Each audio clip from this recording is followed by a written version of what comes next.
The possibility of attaining the advantages of animal locomotion with walking mechanisms has intrigued innovators for centuries.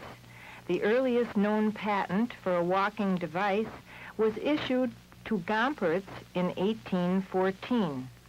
This film shows 3 generations of walking machines developed at the University of Wisconsin for the ultimate objective of helping paraplegics walk. The first machine is a 3-legged walking robot carrying heavy weights placed high above the base of support. The device is operated by compressed air and carries its own power supply and controls. It is built to serve as a mechanical analog for investigating the problems associated with the locomotion, stability, control, and structural design of weight-carrying robots. The locomotion is provided by the air cylinders representing the extensible legs. Air is provided into the cylinders in the proper sequence by means of servo valves. The hip cam is the central kinematic element of the machine.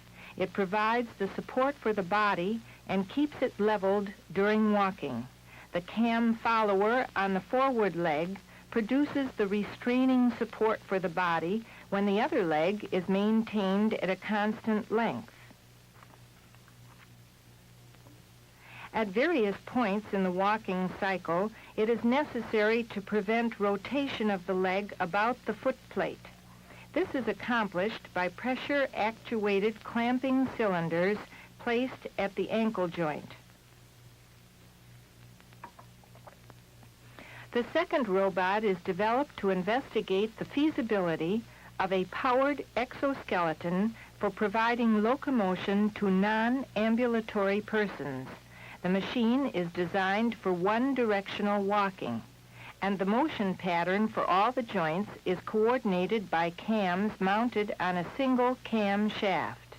The exoskeleton interfaces with the patient at a steel-reinforced fiberglass corset, which is designed to support his weight with minimum interference with vital functions by gripping the abdomen just below the rib cage. The corset is then supported by leg brace frames formed from welded steel tubing.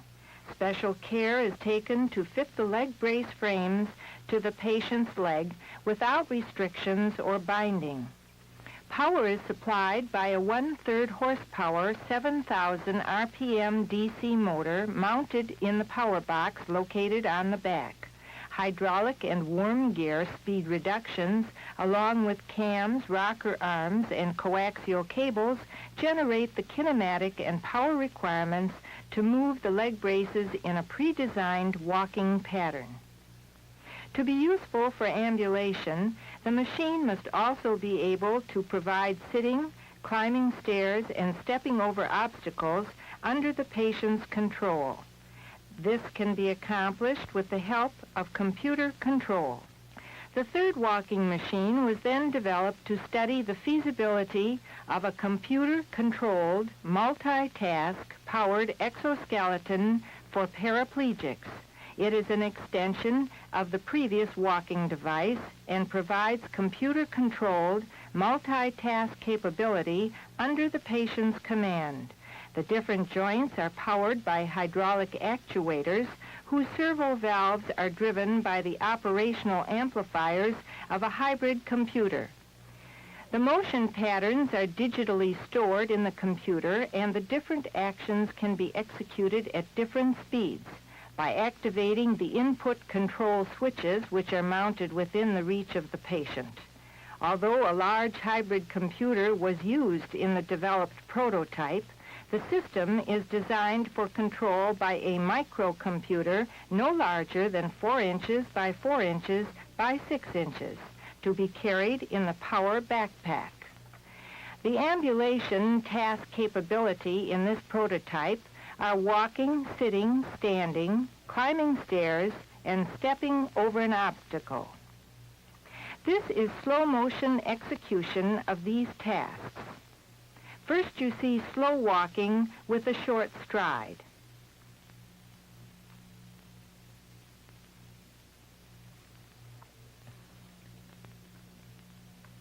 Now the exoskeleton is sitting from a standing posture.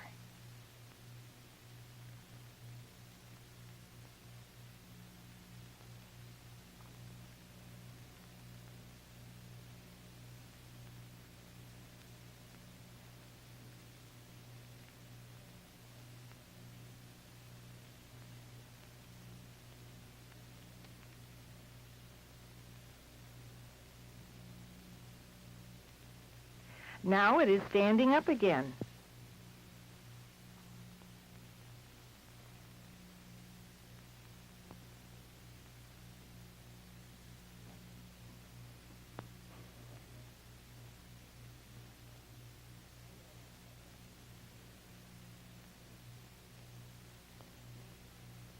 And this is the act of stepping over an obstacle.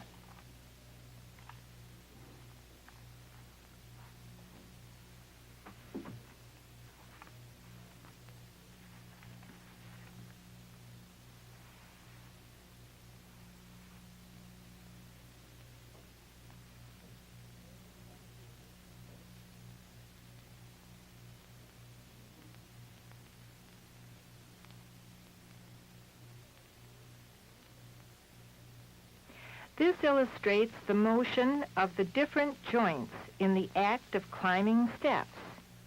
The climbing is done one step at a time, and the patient has to activate the system for each step.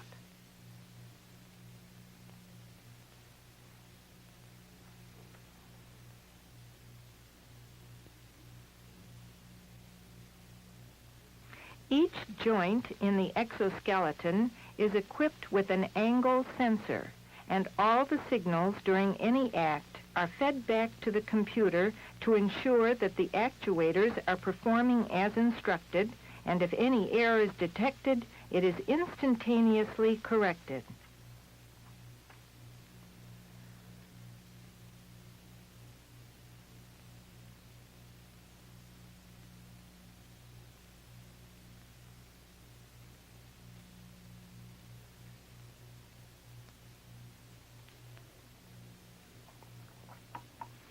The prototype is now worn by a normal subject in order to evaluate its performance. The subject uses 2 canes as a safety precaution and is instructed to relax the leg when moved by the actuator. The first executed act is a slow walk. The first part of the act is an initial stride, and when the command is received to stop the walk, a closing stride is automatically executed.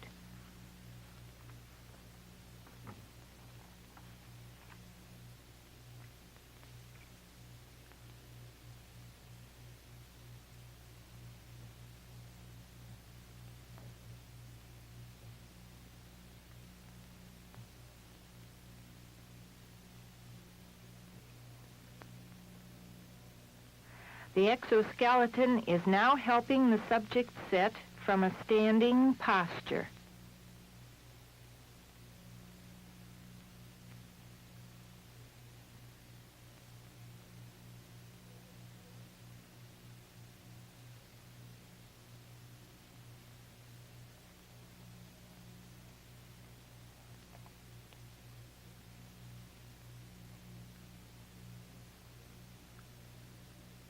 And now you see it help him stand from the seated posture.